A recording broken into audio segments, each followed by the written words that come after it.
Hello students, स्वागत है आप सभी का वोल्केनो आईएएस के इस प्लेटफॉर्म पे। स्टूडेंट्स, हम बात करेंगे एक इम्पोर्टेंट ऑर्गेनाइजेशन के बारे में, ओईसीडी के बारे में। स्टूडेंट्स, ओईसीडी को organisation for economic cooperation and development के रूप से भी जाना जाता है और ये इकोनॉमिक सेक्टर में वर्क करने वाला एक इंटरनेशनल ऑर्गेनाइजेशन है जो economy as well as the better human development के जो इंडिकेटर्स हैं उस सेक्टर में यहाँ पे जो कोऑपरेशन एंड कोऑर्डिनेशन है वो ओईसीडी के द्वारा शो किया जाता है। तो स्टूडेंट्स, ओईसीडी एक इंटरनेशनल ऑर्गेनाइजेशन है और इसका जो इस्टेब्लिशमेंट है वो आपको 1961 के समय देखने के लिए मिलता है। स्टूडेंट, 1961 के समय जब ओईसीडी को इस्टेब्लिश किया गया तो ओईसीडी के द्वारा जो अपना अर्लियर ऑर्गेनाइजेशन है, organisation for European economic cooperation, उसको यहाँ पे रिप्लेस किया गया, उसको यहाँ पे सुपरसीड किया गया ओईसीडी के द्वारा। स्टूडेंट्स, ओईईसी के बारे में अगर हम बात करें, जो अर्लियर ऑर्गेनाइजेशन है ओईसीडी का, organisation for European economic cooperation, उसका इस्टेब्लिशमेंट आपको वर्ल्ड वॉर सेकंड के बाद में देखने के लिए मिलता है। स्टूडेंट्स, वर्ल्ड वॉर सेकंड के समय जो यूरोप के अंदर जो जिस तरीके का जो यहाँ पे डिस्ट्रॉय हुआ उसको रिकंस्ट्रक्ट करने के लिए, यूरोप को कम्प्लीटली रिकंस्ट्रक्ट करने के लिए उस समय में यूनाइटेड स्टेट ऑफ अमेरिका के एक सेक्रेटरी ऑफ स्टेट हुआ करते थे, जॉर्ज मार्शल। जॉर्ज मार्शल के द्वारा एक प्लान लाया गया, प्लान को हम बोलते हैं मार्शल प्लान। तो मार्शल प्लान्स की जो रिकमेंडेशंस हैं, जो फाइंडिंग्स हैं, उन्हीं के ऊपर इस्टेब्लिश है organisation for economic cooperation, organisation for European economic cooperation. तो organisation for European economic cooperation को 1948 के समय में on the recommendations of Marshall Plan के ऊपर उसको बेस करते हुए उसको इस्टेब्लिश किया गया और उसका मेन मोटिव यही था कि जो यूरोप है, स्पेशली जो वेस्टर्न यूरोप का जो पार्ट है, उसको यहाँ पे रीडेवलप करना है, रिकंस्ट्रक्ट करना है। और उसी organisation for European economic cooperation को सुपरसीड किया ओईसीडी के द्वारा, organisation for economic cooperation and development के द्वारा 1961 के समय में। ओईसीडी का मेन ऑब्जेक्टिव क्या है? मेन ऑब्जेक्टिव यही है कि यहाँ पे ऐसी पॉलिसीज़ क्रिएट करनी है जिससे कि जो बेटर लाइफ्स है उसको सिक्योर किया जा सके, बेटर लाइफ्स को यहाँ पे प्रमोट किया जा सके। इसका मीनिंग यही है कि हमारे जो कंट्री जिसके मेंबर हैं उनके द्वारा ऐसी पॉलिसीज यहाँ पे फॉर्म की जाए, ऐसी पॉलिसी का फॉर्मुलेशन किया जाए जिससे कि यहाँ पे इक्वलिटी, अपॉर्चुनिटी एंड प्रोस्पेरिटी को यहाँ पे प्रमोट किया जा सके सभी लोगों में।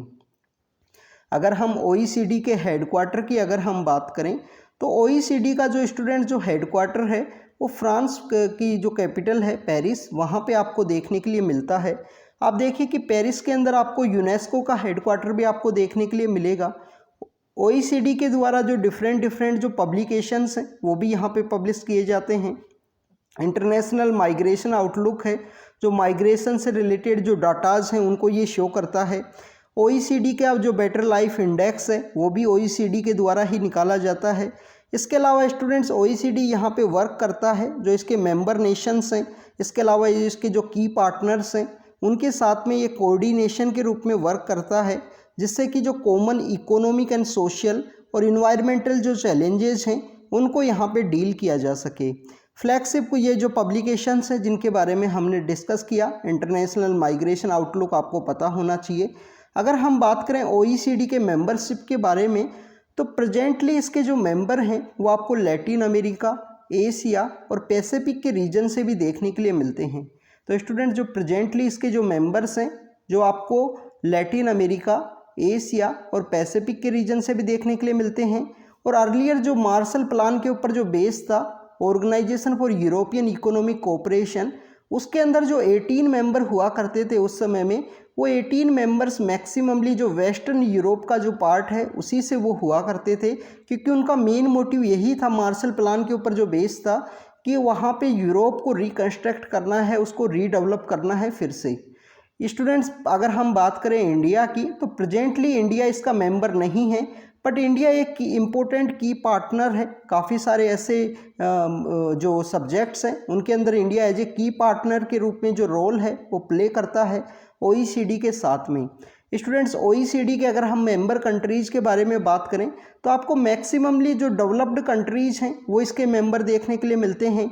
जो हाई इनकम इकोनॉमीज से रिलेटेड या हैं या ह्यूमन डेवलपमेंट इंडेक्स के अंदर जो बेटर परफॉर्म करते हैं, उन कंट्रीज़ का यहाँ पे जो मेंबरशिप है वो देखने के लिए मिलती है OECD के मेंबर के रूप में। ये member countries basically democratic countries होते हैं और ओपन फ्री मार्केट को यहाँ पे सपोर्ट करते हैं। स्टूडेंट्स, OECD के जो प्रेजेंट मेंबर्स की संख्या की बात करें तो 38 आपको टोटल मेंबर्स देखने के लिए मिलते हैं। हेडक्वार्टर पेरिस के अंदर है।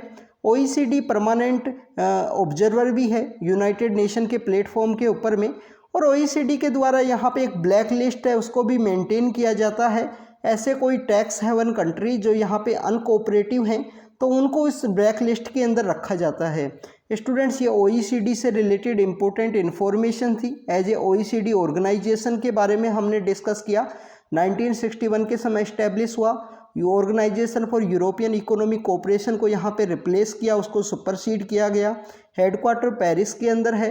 इंडिया इसका मेंबर नहीं है। जो मेंबर कंट्रीज होते हैं वो यहाँ पे हाई इनकम इकोनॉमीज से बिलोंग करने वाले डेवलप्ड कंट्रीज आपको देखने के लिए मिलते हैं। लैटिन अमेरिका, एशिया, पैसिफिक और यूरोप से इसके जो मेंबर कंट्रीज हैं वो आपको देखने के लिए मिलते हैं। इसके अलावा स्टूडेंट्स, अगर हम बात करें OECD के बारे में तो UN का परमानेंट ऑब्जर्वर है OECD, और टोटल 38 मेंबर्स प्रेजेंटली हैं। हेडक्वार्टर पेरिस फ्रांस के अंदर में है, और इसके जो मेन पब्लिकेशंस हैं वो इंटरनेशनल माइग्रेशन आउटलुक आपको देखने के लिए मिलती है। तो स्टूडेंट्स, इसी तरीके से हम आपको अपडेट करते रहेंगे। Thank you students, thank you very much.